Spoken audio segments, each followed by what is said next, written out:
Is it even a good idea to create multiple versions of beloved character?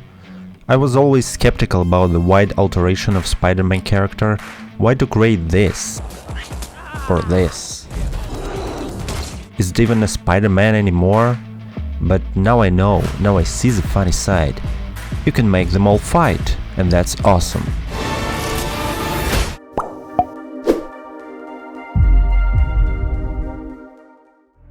Across the Spider-Verse is something like Pirates of the Caribbean, Dead Man's Chest.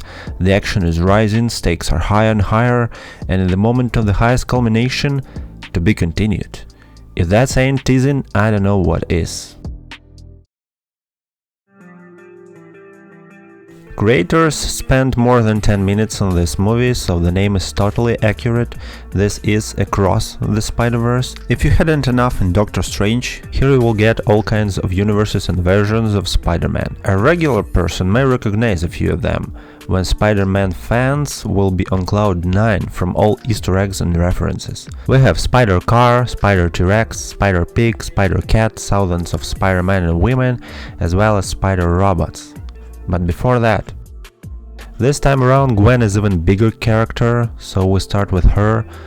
We learn she has some problems with dad that mostly exist because they don't talk, though by the middle of the movie they talked and their issues were healed. Lesson is to talk to your parents. Miles Morales in high school and he grieves about Gwen, at the same time working as Spider-Man for more than a year. He's older now, so he has some issues with his parents, especially his father. It's hard to be a teenager and even harder to be Spider-Man. This thought of parenting issues is the central principle of the movie. Not that it's bad, but to be totally honest, it takes a lot of time. But as always, when a woman comes into a man's life, everything goes upside down. So Miles' quiet life changed when Gwen came to his bed, literally. She tells him about a small group of Spider-Man which she is a part of, who try to fix the multiverse. At the same time, Spot, a villain created as the result of an explosion in the previous movie, uses his powers to travel across dimensions to gather parts for his collider, to become even stronger, and eventually he turns into an anti-spiral from Gurren Lagann. Miles follows the White Rabbit, the White Spider, into other dimensions, trying to stop the Spot. Mumbai Hidden, as I call it. I liked it. It was a great idea, and there's Bollywood Spider is so cool. Though not a single song. Why? Miles breaks the timeline there. For some reason all possible events are known to the exact time, and Miles brings the anger of Miguel, the leader of the group, upon himself, so he is dragged to Earth 928B, where all the fun begins. Miles learns that not all good intentions are really good and fights back the whole army of Spider-Man. And I think the chase scene is the real masterpiece. The animation, action, characters, tension, music, oof. That's why I pay the money. That's the real deal. The end is so breathtaking and electrifying when Miles escapes to another universe and sees himself, and it ends there. Though I was seeing where it was going, because after 2 hours the expected outcome was nowhere to be seen, so I understood that it would end halfway.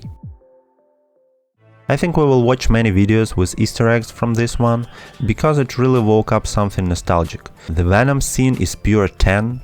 Footage from Spider-Man movie wraps it all together, but is there something bad? Some parenting dialogues take too long. We hear touching emotional dialogue of Miles and his mother, after that with his father, after that we hear touching emotional dialogue of Gwen and her father. Yeah, I think it takes more time than it should. Another small moment is that the constant mood and universe change make you feel that it would be better suited as a TV show.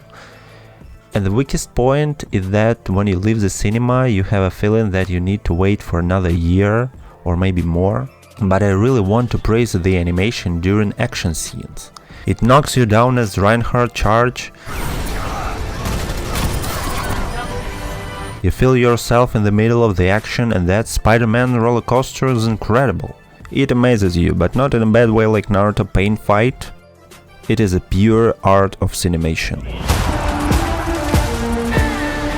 Even though I was skeptical a little bit about different versions of Spider-Man, I don't think that it should rot old, and the Spider-Man should evolve and develop, and every generation should have their own Spider-Man, I think. If Spider-Man listens to cool beats and draws graffiti, I have nothing bad with it. I doubt that the second part is better than the original. For instance, it's not so revolutionary, though it enhances action and animation even further. Miguel music theme will haunt me for a while. It's 11 out of 12. It has some small flaws, but it's still freaking amazing.